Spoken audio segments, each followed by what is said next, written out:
Et alors, dans la continuité de ces interviews, nous avons un nouvel invité qui a un peu de dernière minute, donc vous pouvez en profiter aussi. Alors, c'est Clément qui travaille autour du PolarPod bus, que vous pouvez retrouver là-bas sur la terrasse, avec une vue magnifique sur Marseille d'ailleurs. Donc, PolarPod bus, c'est un module qui permet de parler du PolarPod. PolarPod, c'est alors un bateau armé par... on dit que c'est un armateur, donc Jean-Louis Etienne, un bateau qui est assez particulier, zéro émission, et qui est l'ambassadeur d'expéditions scientifiques. Est-ce que tu peux nous en parler ? Ouais, tout à fait. Alors bonjour tout le monde.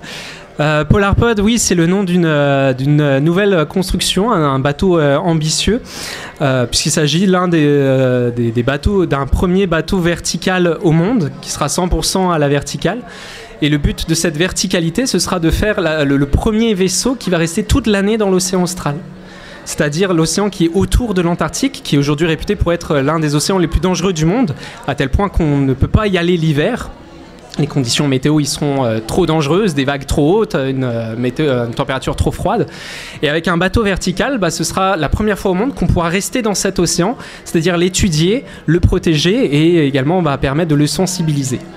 Alors, comment une idée pareille est un jour arrivée, comment cette idée a pu se développer, comment on monte un projet aussi conséquent, alors à la fois au côté logistique, idée, accomplissement, mais aussi au côté financier, c'est quand même très complexe toute cette question. C'est ça.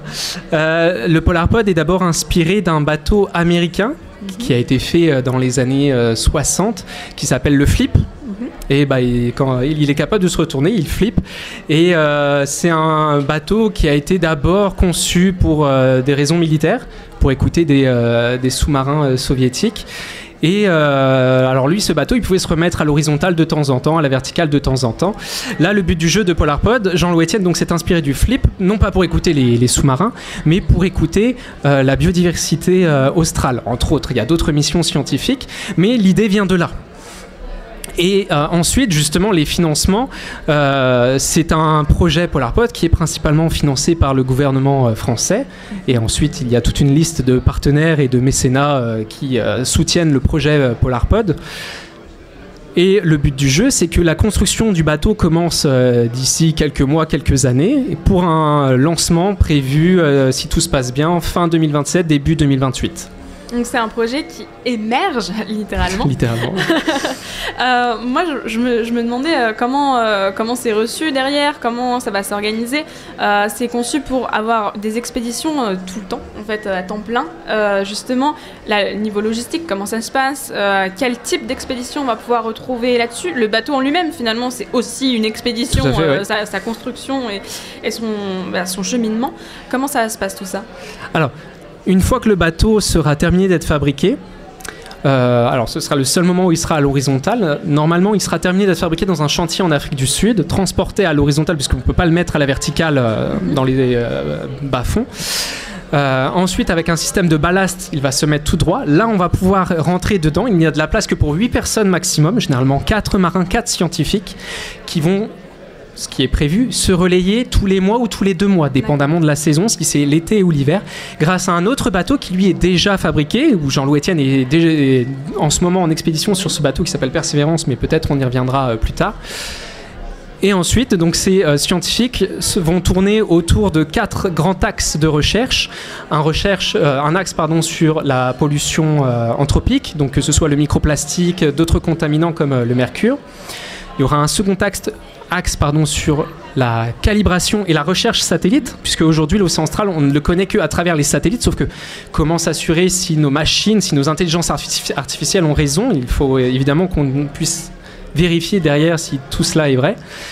Un immense axe de recherche basé sur le changement climatique, de par son agitation, son brassage naturel.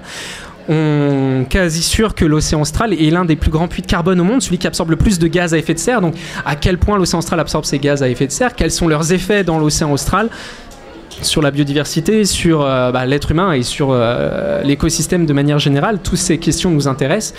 Et le dernier axe qui porte sur la biodiversité en elle-même, quelles sont les espèces qui vivent dans l'océan austral. On pense découvrir plein de nouvelles espèces, grâce au son notamment, justement, puisqu'on a un bateau silencieux et c'est comme ça qu'on va faire. Effectivement, ça fait un axe assez différent de ce qu'on peut voir d'habitude sur des expéditions, de par le fait que ça soit un bateau qui est quand même assez spécial. Moi, je me demandais justement dans quel... comment dire là, on va parler de... Donc, c'est quelque chose qui a été impulsé par Jean-Louis Etienne. On en a parlé là, il y a justement récemment dans ta réponse. Aujourd'hui, donc, quel est le positionnement derrière de Jean-Louis Etienne là-dedans? C'est vraiment un truc qui est insufflé par lui. Il va du coup, j'imagine, cheminer aussi avec PolarPod derrière. Vous faites déjà de la sensibilisation avec le PolarPod Bus, du coup. Comment ce projet qui est déjà présent de manière assez... il est présent quoi, dans les événements, là par exemple du Mini-Expo, comment ça se passe déjà tout ça? L'avant PolarPod, c'est ça? L'avant PolarPod. L'avant PolarPod. Alors, c'est un projet dont Jean-Louis Etienne rêve, pense et construit maintenant depuis un certain temps. Le programme pédagogique existe déjà depuis plusieurs années. Le programme scientifique est déjà établi depuis plusieurs années. Donc là, on attend vraiment que la construction puisse être validée, puisse commencer. Et niveau pédagogie, ce que je peux rajouter, c'est qu'aujourd'hui, le PolarPodibus est un programme qui est en partenariat et soutenu par l'Éducation nationale, qui reçoit aujourd'hui un succès incroyable, jusqu'à être l'un des plus grands programmes pédagogiques, hors éducation évidemment, en France, de par...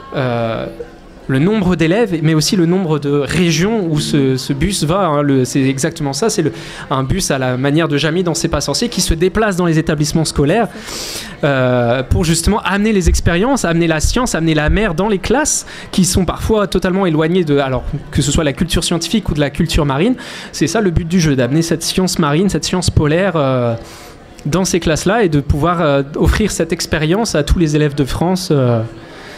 De marins, de scientifiques, tout ça. Merci beaucoup d'être venu en parler ici. Donc PolarPod Ibus et du PolarPod, le bateau qui va être construit et qui va partir du coup pendant de longs mois dans l'océan austral pour mener à bien des expéditions scientifiques d'ici quelques années et qui commence déjà donc la sensibilisation. Merci beaucoup Clément. Merci. Merci.